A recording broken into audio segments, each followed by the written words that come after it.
guys, you're back with Girls in the Garage. I'm Natalia. And I'm Lindsay. And today we're going to talk about a very important gland within your body called your thyroid. It's very important and it hits very close to home for me. Here we go. All right, Nat, take it away. What does the thyroid even do for those who don't know? Let's talk about it. So I'm sure most of you listening have heard of your thyroid gland, but many don't know the functions and the importance that the thyroid gland has in the body. And a lot of us can struggle with dysfunction within the thyroid and not even realize that it's happening. So that's why we kind of wanted to talk about it and kind of spread a little bit more of education about it. So the thyroid is controlled by your pituitary gland, which is part of, or is right under your brain. And the pituitary gland will tell the thyroid what to do. The thyroid will secrete T3 and T4 hormones, and that literally controls your entire body. So the thyroid is super important for your metabolism, which is basically your energy driving tool that tells your body how much energy to make, and it regulates how much energy your body uses and how much energy gets absorbed into those cells. So the thyroid regulates your metabolism, regulates growth and in development within the body, and in turn that means it's controlling your heart, it's controlling your muscle strength and your muscle repair and build, it's controlling your digestion, your brain development, your bone maintenance, your body temperature, and then overall that will affect your nervous system. And you know that we're soon to be doctors of chiropractic, so the nervous system is our sweet spot. We love the nervous system. Congrats, you all have one. It's the best. You should love yours too. It's true. So we're gonna get into what a dysfunctional thyroid looks like, and Lindsay's gonna take it away. Woo woo. So the reason why we want to talk about this, because it's really important, especially for women, because thyroid issues typically target women, and we don't need any more problems, you know what I'm saying? So I'm going to talk a little bit about hypothyroidism, and hypothyroidism is when your thyroid doesn't create and release enough thyroid hormone into your body. And Nat mentioned that earlier.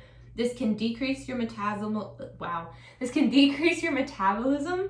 and which in turn will infect your entire body. It's honestly, the way I envision the thyroid gland is it's a domino effect. If that's not functioning or falling where it needs to fall, your whole body is just berserk. I think I just made that word up.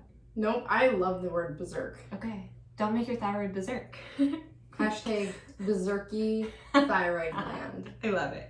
Also, I'm really sick of myself, and I'm just gonna excuse myself from this entire podcast. I apologize. Where are you going? The words I decide to use are just... I'm making it up as I go. Okay. We're gonna be doctors. Next.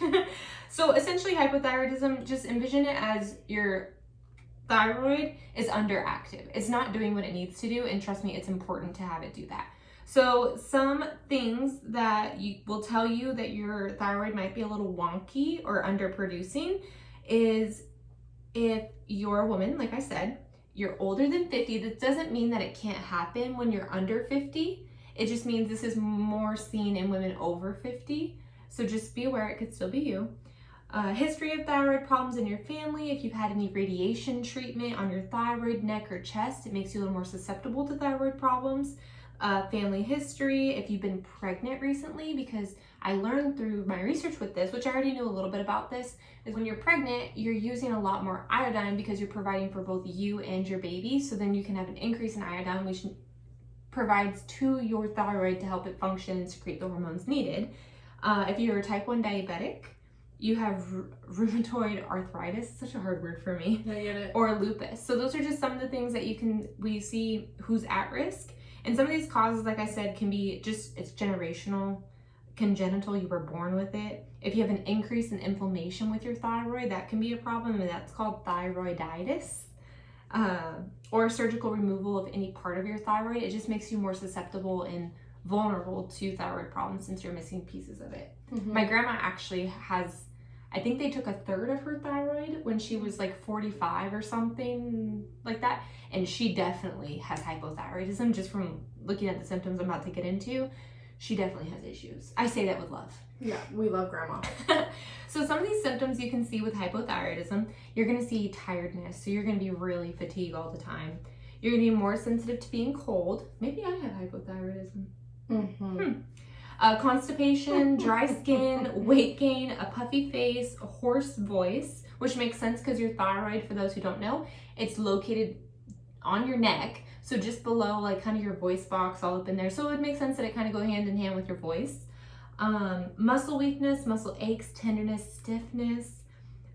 Your menstrual cycle might be a little irregular. You might have a heavier cycle and then a lighter one, and there's no sequentialness to your cycle. I think I just made that word up too. Lots of words we're making up today. Make them up. We never claim to be English majors, I'm just saying. If you're struggling with any memory problems or depression, all of this plays a really key role in trying to figure out what's going on with our bodies. And I say it all the time, our bodies are trying to tell us what it needs. We just don't know how to listen to it. So we're here to break down the body in portions, and today we're giving a little extra love to our thyroid gland because it is so neat. Now, is there anything you wanted to add on hypothyroidism? There is actually. That's so kind of you to ask. I'm here to please. How did you know? I had a hunch. So I would say another thing that can really damage your thyroid gland and lead to hypothyroidism is something that I have personally dealt with, and a lot of females deal with it, is something called yo-yo dieting. Meaning you're restricting, and then you go out on a binge and you no longer restrict and you don't eat consistently, you don't eat the proper macros consistently, you overload on one macronutrient such as sugar, which we all love. We love sugar. And that in return damages your metabolism, and it will dysregulate your thyroid gland in how it controls your metabolism. So that is something too that I think for women, and overall just looking at hormone regulation, for women it is so important that you are eating the proper amount of nutrients and that you are trying to have a healthy lifestyle and not healthy phases, because that is so damaging to your body. We need that on a shirt. Nat just out of the park. That was beautifully said. Thank you. And in that being said, well, I'm going to get on the yo-yo dieting. It is very hard to repair your metabolism. I have been trying to do it. We're making so much progress, but it is hard. And if you are one of those people that struggle with yo-yo dieting and just like trying to meet your goals, or you're just doing the best you can, darn it. The best thing to do is have a balance. Everybody says that, right? Balance, 80-20, whatever. But you don't have to restrict, and you can still live and eat a healthy lifestyle. If you want to have a bowl of ice cream, go ahead. Lindsay and I always say this. It's all about balance. Go have a bowl of ice cream, but then know the rest of the day you should eat clean, or you should eat healthier, or what that means to you. Not, oh, I already had a bowl of ice cream, so the rest of the day I'm just going to eat like total shit. That is the mindset that you want to go away from. I digress. I thought that was beautifully said. Just love where you're at and know, like Nat said, if you want that bowl of ice cream, eat it. Yeah. And just be cautious and mindful of your next meals. Right. Yep. Care for your body. Eat to feed your body and fuel your body, not out of, I don't know. What's that saying that people say, you can have your cake and eat it too? Is that a thing? I have no idea. Anyways, eat the cake. Why are you so much taller than me? I'm working on my posture. Why am I looking up at you? Have you watched my posture? Because I've been trying to be more... No, but you're like actually taller than me. Honey, I haven't changed. Maybe I grew. Did I shrink? This is why you guys should watch our YouTube channel, because it's fun to watch us actually do this. Because Nat shrunk. Literally looking up at you, and I don't appreciate it. Respect your elders. Okay. Check my thyroid gland. Yeah. Anyways, so great insight, Nat. Thanks. Let's talk a little bit about, yes, we can help our thyroid out, and I am so excited to tell you how. If you're into the little crunchier side of things, let's talk about natural remedies. So things that really help our hypothyroidism with our thyroid gland is going to be your selenium-rich diets, your sugar-free diets, and your gluten-free diets. This is really going to help your thyroid gland want to be your friend. And Lord knows we need it to be our friend. So when I say selenium-rich diet, that's going to be your tuna, your turkey, your Brazil nuts, your grass-fed beef. Only way to go. It tastes so much better. I'm just saying. It's worth the extra money, in my opinion, because it's so good. And we all know, like Nat said, we love sugar, right? Knocking sugar out of your diet completely, I commend anybody who can do it, because I can't. I'm trying. I can't. I miss it. I love it. I love my mom's cookies. She just made them. Nat can contest to that. So good. They had sugar in them though, so just know you can live. But like I said, sugar and processed foods can lead to increased inflammation in our body everywhere. And like I said, part of the problem with thyroid is when people get inflammation of the thyroid. So this is how the sugar and the processed foods can help feed that inflammation. Therefore, your body's out of whack in general. So this will help regulate your energy levels if you can decrease or completely eliminate those sugars. Another really great aspect is going to be vitamin B. Vitamin B in any aspect, right? So when I talk about this, I'm talking B12. This can help repair damage that was already caused. So it can just repair those cells and help the gland work better. So you can find vitamin B in peas and beans, asparagus, sesame seeds, tuna, cheese, milk, eggs, all these great foods. If you guys notice, tuna is on a level, or tuna is on multiple categories here. So maybe one day you do like a tuna salad or a tuna sandwich. Those are like a really good go-to, or tuna with some crackers. Not all the time, but it can help, right? Yeah. Associate the T's. Let's pretend we're in class, right? Thyroid, tuna. Your brain already got it. I can't associate shit. A lot of other people can though, so.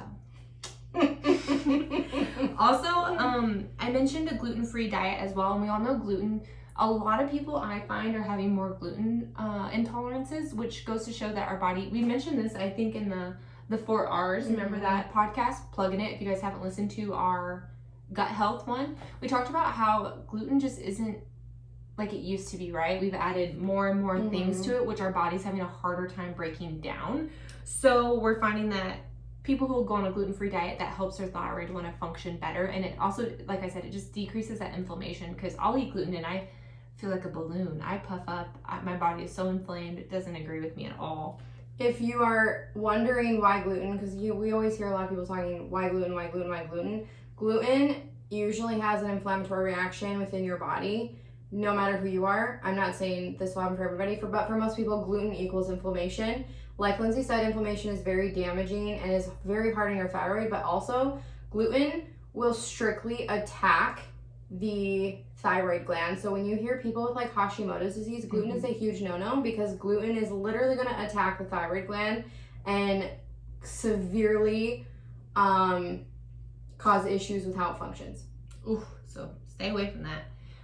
One thing I found really interesting is if you did aerobic exercises, that was a really great tool that people were finding helped the thyroid want to work better. So if you can add cycling or what else? Listen, aerobic what? Cycling, walking, jogging, anything that's going to get your heart rate going, that will really be beneficial. And like I mentioned, just to key it off here, manage your stress levels. I mean, that's kind of inevitable. We're all going to experience stress. She lives with me all the time. But just stress, not me. Not Nat. But I did make her a room, so she's happy about that. Fine. So just try to meditate, self-care, get in that routine. We've talked about this time and time again. So just keep working on that routine. Find something for you, because your body will only love you more for allowing it to rest and heal. So your thyroid will also appreciate that. So, oh, really key important here, because if my mother's listening, tapping this a little louder for her if she's in the back so she can hear. Foods to avoid if you have hypothyroidism is going to be cassava, caffeine. Ladies, gentlemen, that's coffee, okay? So if you're having thyroid issues, cut her cold turkey. We'll find you an alternative. Talk to me about mud water. There's a lot of alternatives with mushrooms out there now. But please, please, please, if you're struggling, lay off the caffeine. At my mother. Alcoholic beverages, that's a big one, also with the inflammation. Soy-based foods, and I never say this correctly, but the cruciferous vegetables. Cruciferous. Oh wow, you knew how to say it. I'll keep this in the episode. Watch it be so wrong. But that's going to consist of your cauliflower, broccoli, kale, and cabbage. So if you're feeling like you fall into any of that, obviously we're not diagnosing you, but just pay attention that your thyroid might need a little bit of love if it's underperforming. And I definitely know I fall under this category, and so does my mother and my grandmother. So you see how it's a generational thing. So just be mindful, tweak some things. Tuna, thyroid, don't forget it. But Nat's going to take it away and talk about hyperthyroidism, which is on the opposite end of the spectrum, but it's also important to know because we can have problems with that too. Yes, so clearly we've talked a little bit more about hypothyroidism because statistically that is the one that people most often struggle with. But there are a few people who will experience hyperthyroidism for some of the same reasons that Lindsay explained, whether it be your genetics or your environment. But hyperthyroidism is the opposite end of the spectrum. So basically your thyroid gland is producing way too much hormone, which is in return increasing your metabolism to way higher than it should be, right? So this is going to lead to anxiety, feeling like you can't get full, an increase in appetite, and you cannot maintain your weight. That is a big one. A lot of the time people with hyperthyroidism are often, they're cold, right? We're typically cold. So they're hot. They're often, oh, that makes sense. They're hot because their metabolism is overactive, and they also struggle with like rapid heart rate. So this is a little bit easier to treat and manage, if I do say so myself. But yeah, that's the 4-1 on hyperthyroidism.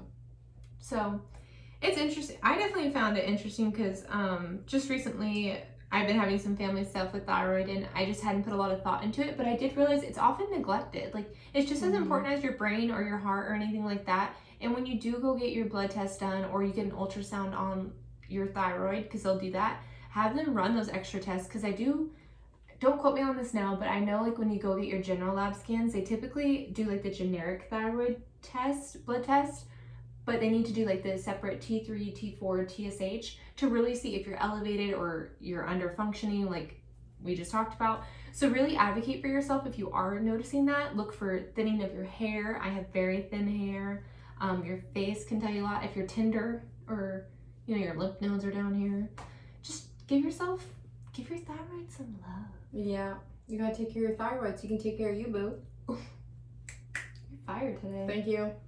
Anywho, so we'll be back with more, but we did want to give you guys just a brief synopsis of your thyroid because I never thought twice about it. Nope. Maybe the name of this episode will think twice of your thyroid. We'll work on it. It's a working thing. Yeah. Anyways, thanks y'all so much. Thank you. Bye.